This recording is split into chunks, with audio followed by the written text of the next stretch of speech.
these companies that have scaled so well, a lot of them you funded just a deck and a team, pre-product, pre-revenue. What is Benchmark looking for in order to fund somebody pre-product, pre-revenue? You know, our former partner, Mitch Lasky, he's described it to me. He's like teaching me in that, you know, whatever, 10 years ago when he started. He's like, look, there's no bar. It's not objective. He's like, the better analogy is it's falling in love. Yeah.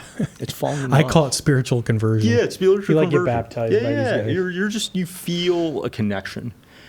You know, each of us will articulate it a bit different, and I think each of us has like different tastes and whatever. But for me, you know, there's obviously this like big market thing, like what's happening in the market that is going to allow this thing that really the world doesn't want to have succeed to like break through. So like that's just like a big market thing, and like what's shifting, and like is there a seam and all this stuff.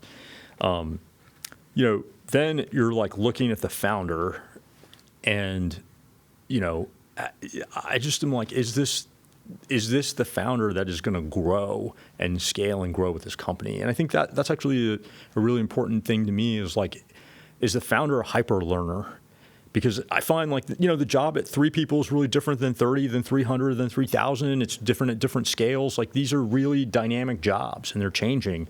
And it's really tough. It's like, I said this before, like in some ways it would be better if there was like CEO 1 and then CEO 2 and then you graduated to CEO 3 because it's the same title and same thing the whole time, but it's a totally different job, like every 6 months.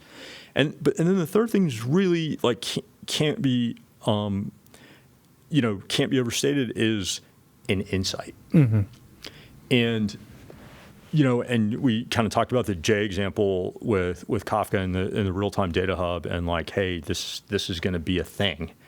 I think of that almost for every investment, probably for every investment, there was an insight. There was somebody who, the founder came in, had seen stuff, and they were just like, no, but this.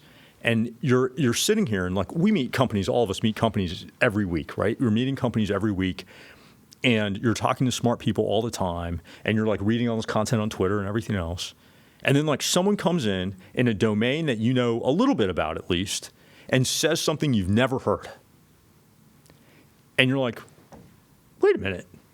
And then you think about it, and then you ask questions about it, and you're like, that's totally cogent. Right. I don't know if it's right. Yeah. I don't know if it's right. But it's at least logical. But it's well logical. thought through. It's well Yep. thought through. Yep. There's like, and you're like, if that's right, and this person has an insight, and they're a killer, and like this market is big, like that's the formula.